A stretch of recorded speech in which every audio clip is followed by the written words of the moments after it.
Wassalatu wassalamu ala sayyidina Muhammadin mujtaba wa ala alihi wa sahbihi ahli sidqi wal wafa. Qala subhanaka la ilma lana illa ma 'allamtana innaka antal alimul hakim. Rabbi israh li sadri wa yassir li amri wahlul 'uqdatam bil lisani yafqahu qawli. Wasaddid lisani wahdi qalbi bihaqqi sayyidina wa nabiyyina Muhammad sallallahu alaihi wasallam.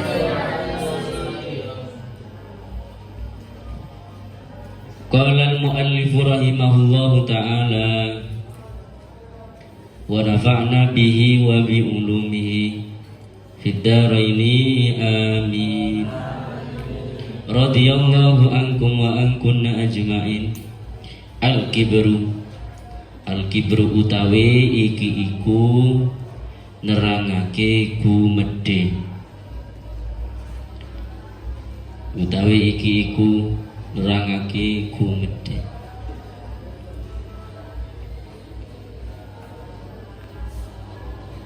Pasal tentang menjelaskan sombong.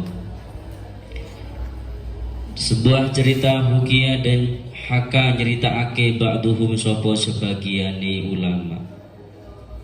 Ba'duhum sapa sebagiane ulama. Ada sebagian ulama menceritakan, apa ceritanya? Ra'aitu ningali sapa ingsun indas sofa ing dalem nalikane ngelakoni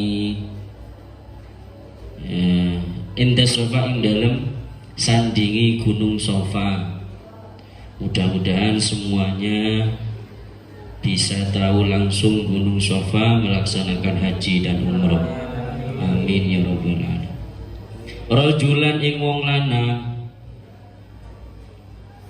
rajulan ing wong lanang rakiban kang numpak, rakiban kang numpak baghlatan ing bigol, baghlatan ing bigol. Wa baina yadayhi lan iku ing dalem antarani rajul, dalam antarani rajul ghilmani utawi bocah cilik loro. Ghilmani utawi bocah cilik loro. Ghain itu apa? Ghain kan ya? Ya nafuna kang ngerasi sapa rajul.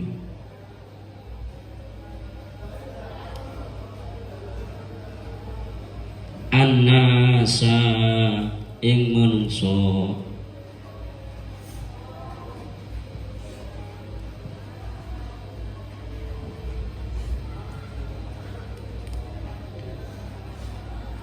Kata ulama ini yang bercerita, saya itu ketika di dekat Bukit Sofa,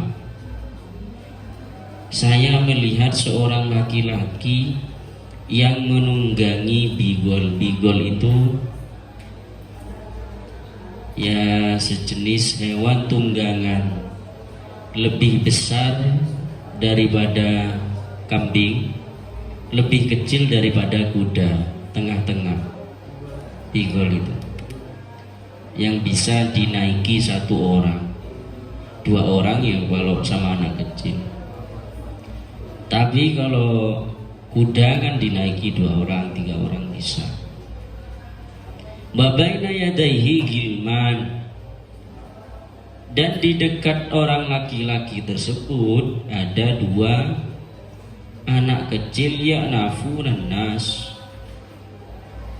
yang dikerasi.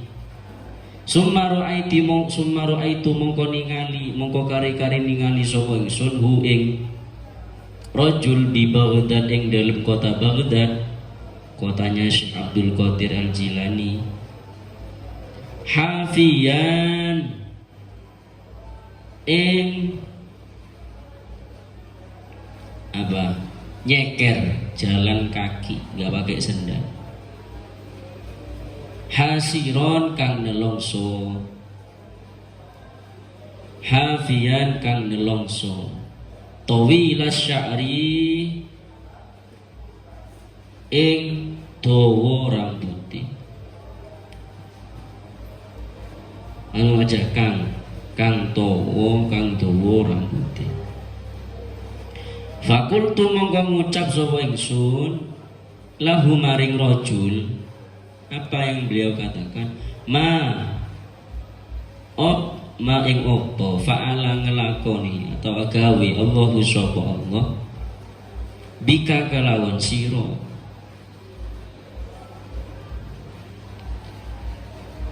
Yang waktu pertama ulama ini melihat di kota Sofa dalam keadaan megah naik kendaraan mewah.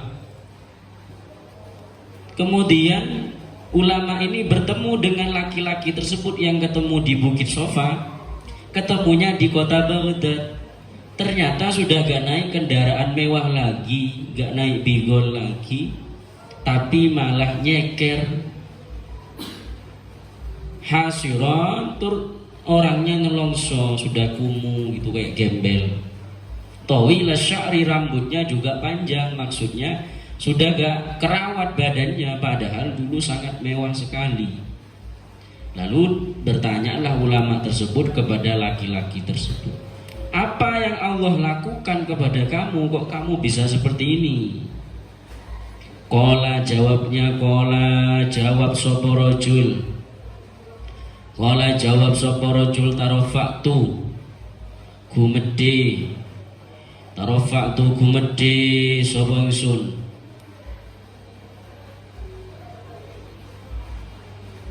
fi maudhi'in ing dalem panggonan. Fi maudhi'in ing dalem panggonan ya tawadhu kang tawadhu kang andhep asor. Ya tawadhu kang andhep asor kang tawadhu annasu sapa manungsa. Annasu sapa manungsa fihi ing dalem maudhi'. Fihi ing dalem maudhi' panggonan. Fawadu'a mongko ngasoraken sapa Allah ni ing ingsun haisu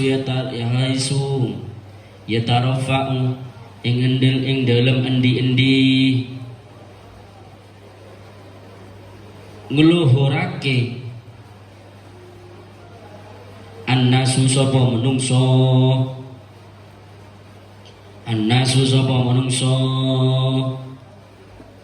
Jawabnya laki-laki tersebut, saya ini menjadi seorang gembel seperti ini yang aslinya kaya raya.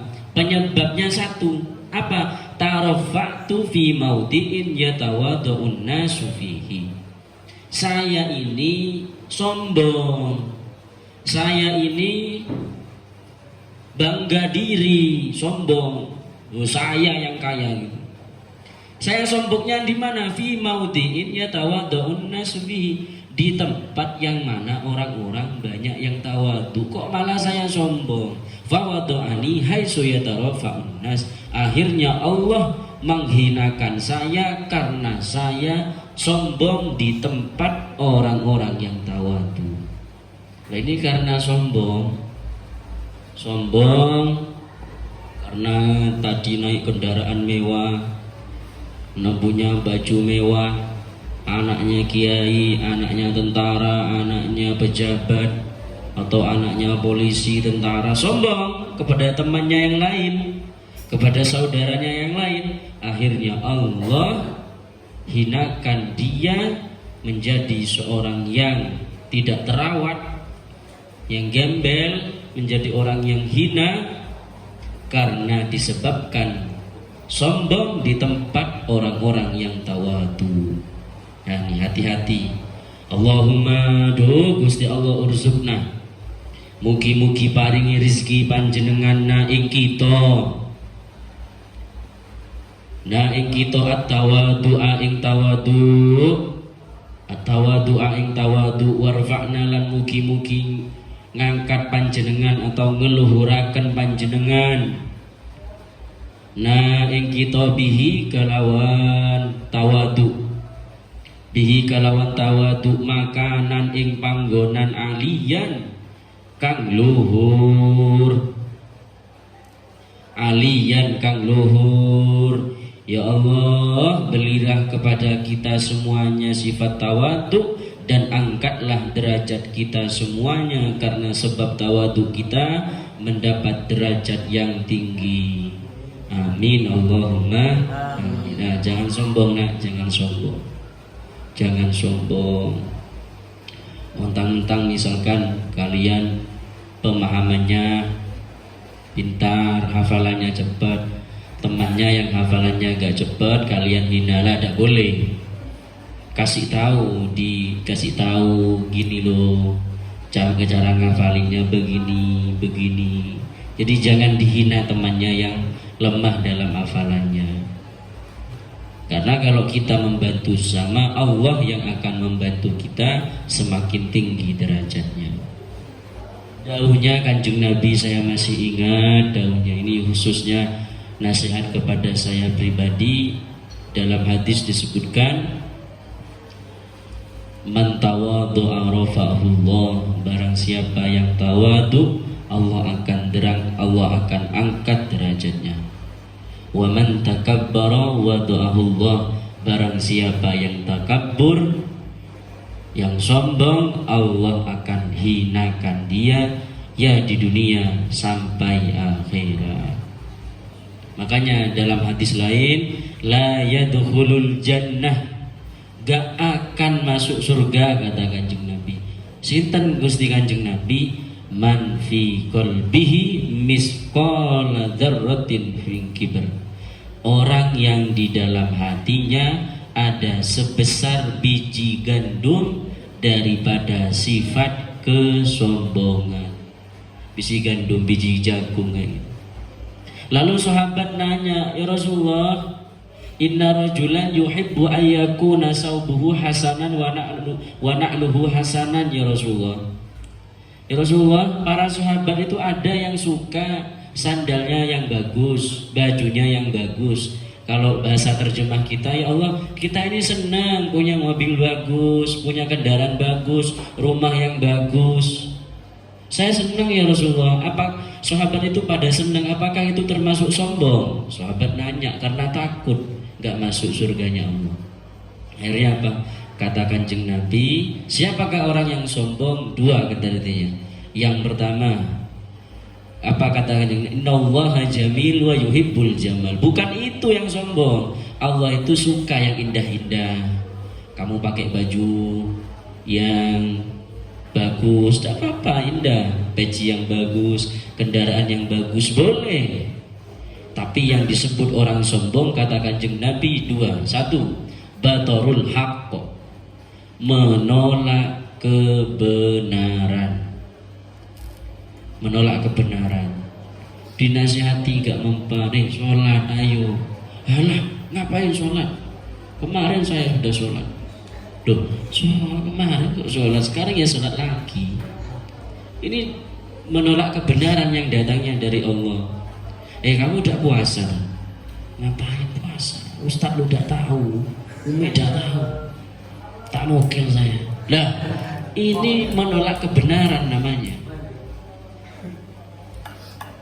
Jangan. Yang kriteria orang yang sombong juga siapa? Yang kedua kata Kanjeng Nabi, wa ghamtun nas, meremehkan orang lain. Lah, ini yang banyak. Mentang-mentang anaknya pejabat, polisi, Polri, DPR, meremehkan yang bukan anaknya pejabat, anaknya kiai, anaknya ustadz, anaknya siapapun. Jangan sombong meremehkan orang lain, karena semuanya murni pemberian dari Allah Subhanahu wa ta'ala. Begitu juga kecerdasan, ketampanan, kecantikan, wajah, kaki, tangan, mulut, semuanya pemberian dari Allah. Jangan sombong. Kala ngucap, kala dawu ba'du sholihin, sopo sebagiani piro-piro wong kang soleh. Ba'du sholihina, sopo sebagiani piro-piro wong kang soleh. Sebagian orang soleh dawuh juga bercerita. Apa ceritanya? Ra'aitu ningali sapa ingsun rajulan ing wong lanang fit tawafi ing dalem waktu tawaf. Mudah-mudahan semuanya bisa tawaf di Mekkah. Saya lihat laki-laki seseorang laki-laki melakukan tawaf di Mekkah. Wa mahum lan iku ing dalem sertone rajul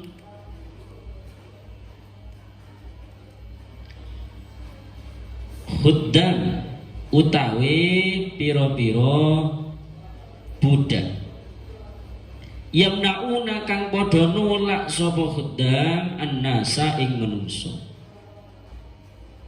min ajlihi saking arahe rajul min ajlihi saking arai rajul sumaro aitu mongko kari-kari ningali sapa ingsun hu ing rajul ba'da dalika ing dalem sakwise mengkono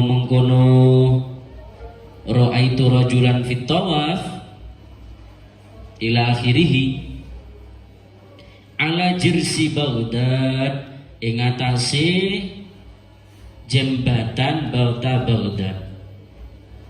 ala jirsi Baghdad ing atase jembatan kota Baghdad yas'alu hali jaluk-jaluk sapa rajul yas'alu hali jaluk-jaluk sapa rajul annase ay manungsa fas'altu mongko takon sapa ingsun hu ing rajul fas'altu mongko takon sapa ingsun hu ing rajul andalika saking mengkono-mengkono ra'aituhu ala jirsi Baghdad ila akhirih. Faqala mongko jawab sapa rajul. Ada sebagian orang soleh dari walinya Allah juga melihat seorang laki-laki yang melakukan tawaf di Mekkah, tapi wa ma'ahu khuddam yamna'una an-nasa min ajli. Tawaf bawa pengawal. Jadi tawaf di Mekkah bawa pengawal. Jangan dikawal, gampangnya banser. Tawaf nang Mekkah bawa pengawal. Iyalah. Untung banser gak gitu. Banser kan ngawal kiai-kiai Habib itu ke tempat pengajian. Tapi ini salah tempat. Ngawalnya di mana? Di Mekkah tempatnya hajinya orang. Dikawal, minggir, bos saya mau haji, mau tawaf, minggir semuanya. Jadi orang-orang minggir semua takut. Akhirnya ini dilihat oleh sebagian orang soleh, bagian walinya Allah. Akhirnya setelah sekian lama, apa kata orang soleh tersebut? Summa ra'aituhu ba'da dzalika ala jirsi Baghdad yas'alun nas. Setelah lama kejadian tersebut, saya melihat laki-laki tersebut ada di atas jembatan kota Baghdad. Ngapain di atas kota jembatan Baghdad? Yas'alun nas, minta ngemis sama orang-orang. Minta dong uangnya, minta makanannya, ngemis loh. Kok orang ini ya, padahal ini orang kaya, dikawal ketika haji. Katanya orang soleh ini. Akhirnya orang soleh ini bertanya kepada laki-laki tersebut, kenapa kamu kok bisa seperti ini? Padahal kamu seorang kaya dulunya. Jawabnya, takab fakola mongko jawab sapa rajul takabbartu sombong atau gumedhe sapa ingsun fi mautiin ing dalem panggonan tatawadu kang tawadu fihi ing dalem mauti tatawadu kang tawadu fihi ing dalem mauti annasu sapa manungsa faahana mongko nginoake ni ing ingsun Allahu sapa Allah fi mautiin ing dalem panggonan yatakabbaru kang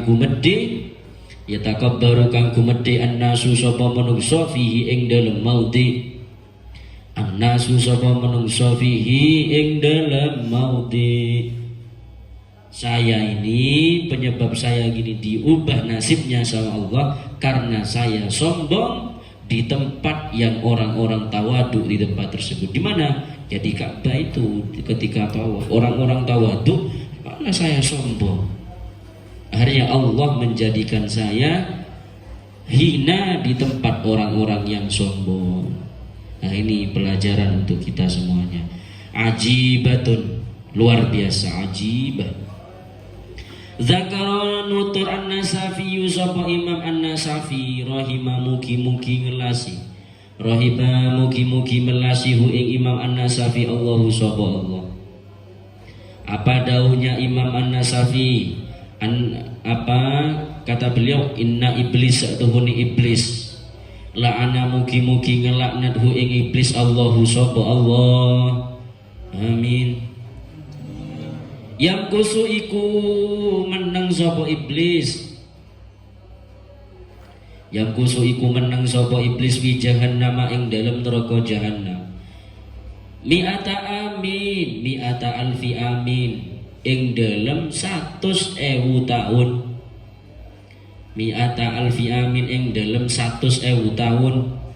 Sumaya khruju mongko kari-kari metu ing summa yukhriju mongko kari-kari ngetokake. Summa yukhriju mongko kari-kari ngetokake hu ing iblis. Allahu sapa Allah minha saking jahannam. Minha saking jahannam. Wa yukhriju lan ngetokake sapa astagfirullah. Wa yukhraju lan den toake mabni majhul. Wa yukhraju atau wa yakhruju mabni maklum. Wa yakhruju lan metu atau wa yukhraju lan den toake.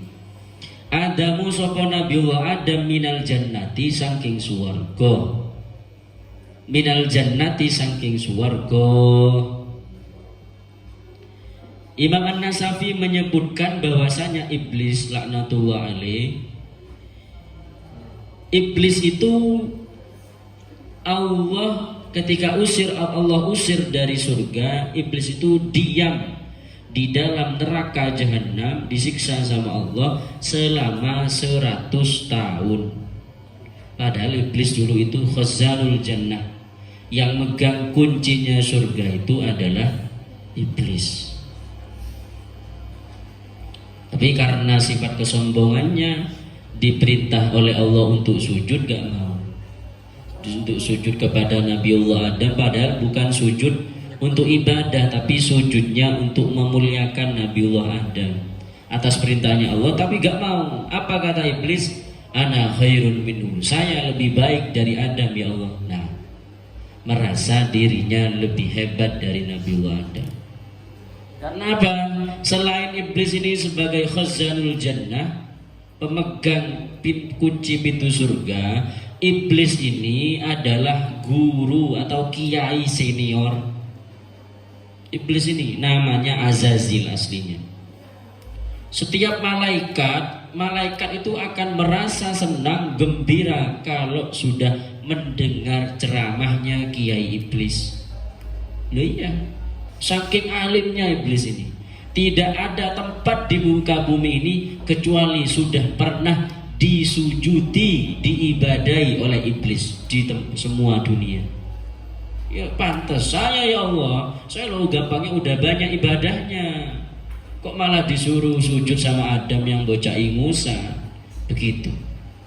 Hanya Allah melaknat iblis, dikeluarkan dari surga, dimasukkan ke neraka selama 100.000 tahun. Setelah 100.000 tahun Allah mengeluarkan iblis dari neraka, yakni neraka jahanam. Waktu bersamaan Allah mengeluarkan Nabiullah Adam karena melanggar perintah Allah, memakan buah khuldi, dikeluarkan dari surga. Akhirnya Allah dawuh kepada iblis, summa yaqulu mongko kare-kare dawuh Allahu sapa Allah. Summa yaqulu mongko kare-kare dawuh sapa Allah. Apa dawuhnya Allah kepada iblis? Ya iblis, hei iblis, Artinya iblis itu dari fi'il madi abalasa yublisu, yakni orang yang dijauhkan dari rahmatnya Allah, iblis. Hadza utawi iki uwong, hadza utawi iki uwong, Adamu iku Nabiullah Adam. Adamu iku Nabiullah Adam. Adkhaltu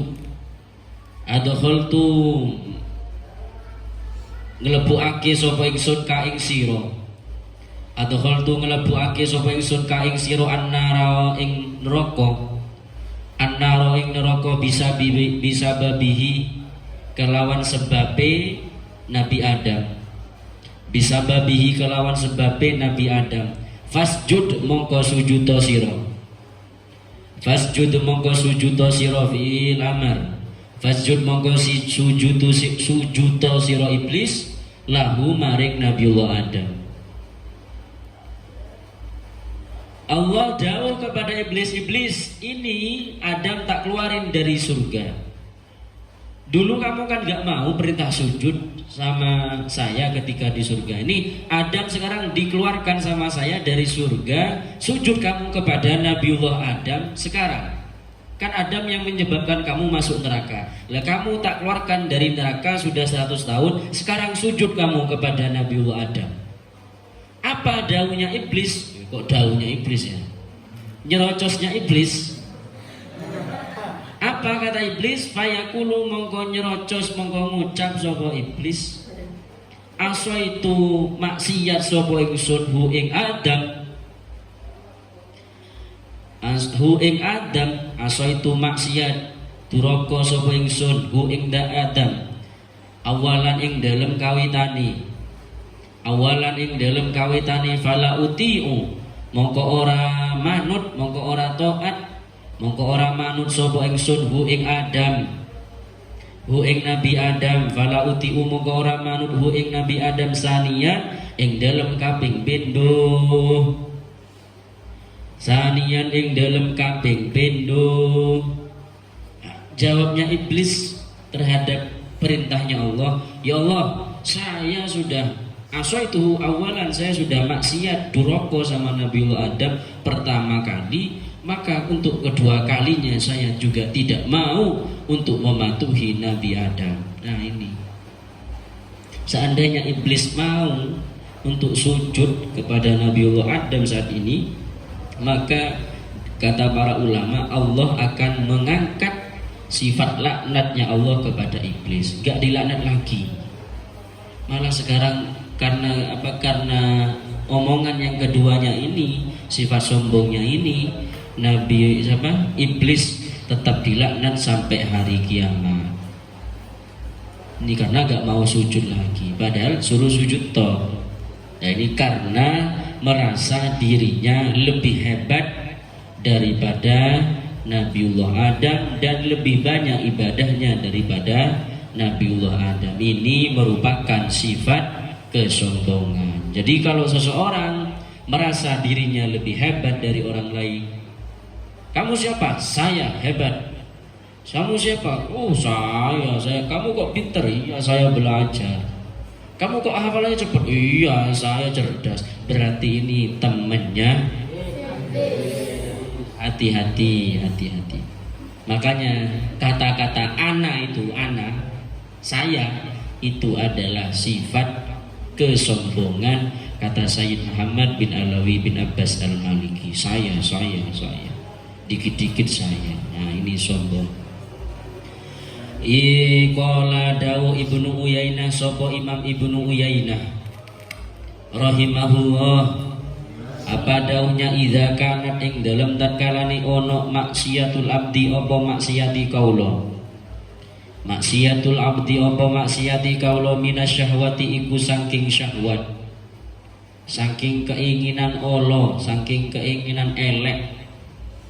Turja mongko den arep-arep, turja mongko den arep-arep lahu maring abdun, lahu maring abdin abdi, atau batu opo taubat, ka'adama koyok Nabiullah Adam, ka'adama koyok Nabiullah Adam. Wa in kanat lan lamun ono apa maksiat, wa in kanat lan lamun ono apa maksiat minal kibri iku saking sombong, fala turja mongko ora kena den arep-arep apa taubat. Fala mongko ora kena den arep-arep apa taubat. Ka iblis kaya iblis, la'ana mugi-mugi ngelaknat ing iblis Allahu sapa Allah taala, maha luhur sapa Allah. Dawuhnya Imam Ibnu Uyainah, kemaksiatan seorang hambanya Allah yang kemaksiatan tersebut dilakukan karena syahwat, karena keinginan melakukan jelek, karena hawa nafsunya, maka masih bisa diharapkan untuk bertaubat. Tapi jika kemaksiatan itu jika dilakukan karena sifat sombong, maka taubatnya sangat sulit sekali untuk diharapkan, sebagaimana iblis yang dilaknat oleh Allah Subhanahu wa taala. Jadi Nabiullah Adam makan buah khuldi itu aslinya moh. Nabiullah Adam ini sudah diperintahkan sama Allah, Adam, kamu tinggal di surga, tapi satu tak kasih syarat. Peraturannya satu. Nopo Gusti? Ojo mangan buah huldi. Apa kata Allah dalam Al-Quran? Wala taqraba hadhihi syajarata fatakuna minadh dhalimin. Jangan deketi kamu buah ini, buah huldi. Karena kalau kamu deketi sampai makan, kamu termasuk orang yang zalim. Ada. Walaupun Nabiullah Adam itu memang sudah ditakdir sama Allah untuk apa? Untuk menjadi khalifahnya Allah, penerusnya Allah yang menyampaikan syariatnya Allah di muka bumi. Akhirnya Nabiullah Adam nggih manut Gusti, tapi istrinya ngidem, Siti Hawa, ibunda Hawa itu ngidem. Ibunda Hawa ngidemnya karena dirayu sama yang namanya iblis yang menyerupai setan, yang menyerupai ular waktu itu, dalam tafsir begitu. Jadi ibunda Hawa ini dirayu sama iblis. Siti Hawa, ayolah makan buah huldi, enak itu buahnya. Kalau kamu gak makan buah huldi, kamu gak akan kekal di surga. Kamu tahu ndak artinya khuldi itu apa? Khuldi itu al-khuldi, dari kata-kata kekal. Kalau makan berarti kekal, kalau nggak makan nggak kekal. Akhirnya Siti Hawa kemakan daripada omongannya iblis. Akhirnya Siti Hawa matur kepada Nabiullah Adam, suamiku, ayo dong makan buah khuldi. Khuldi itu artinya kekal loh. Jangan-jangan kalau kita gak makan buah khuldi, kita diusir sama Allah. Akhirnya Nabiullah Adam juga karena kasihan kepada istrinya, diambillah yang namanya buah khuldi, sehingga kedua-duanya diusir oleh Allah karena memakan pohon atau buah yang dilarang oleh Allah Subhanahu wa ta'ala, karena disebabkan rayuan iblis. Maksiatnya Nabiullah Adam bukan maksiat sebenarnya. Kalau kita sebagai orang awam, maksiat hal yang dilakukan oleh Nabiullah Adam ini bukan maksiat. Tetapi untuk para nabi, kata para ulama, ini sudah terhitung maksiat. Tidak patuh sama Allah, gitu. Padahal cuma larangannya jangan makan buah. Kalau kita sebagai orang awam menghukumi Nabiullah Adam, enggak, Nabiullah Adam itu maksum, terjaga dari semua kesalahan. Nabinya Allah semuanya gak mungkin kesalahan. Tetapi ini adalah kesalahan Nabiullah Adam dengan Allah Subhanahu wa ta'ala. Kesalahan Nabiullah Adam ini disebut karena kesalahan atau maksiat karena kepengen makan buah khuldi. Sedangkan maksiatnya iblis diperintahkan untuk sujud kepada Allah, itu maksiatnya karena sifat sombong. Nah, kalau iblis tidak mungkin diterimanya taubatnya karena kepada Allah karena disebabkan sifat sombongnya. Mudah-mudahan Santi Romo semuanya, kita semuanya, anak turun kita semuanya dibersihkan oleh Allah dari si penyakit-penyakit hati, khususnya diberikan kebersihan dari sifat yang namanya sifat sombong, dijadikan oleh Allah hamba-hambanya Allah yang tawadu semuanya. Amin. Allahumma al-Fatihah.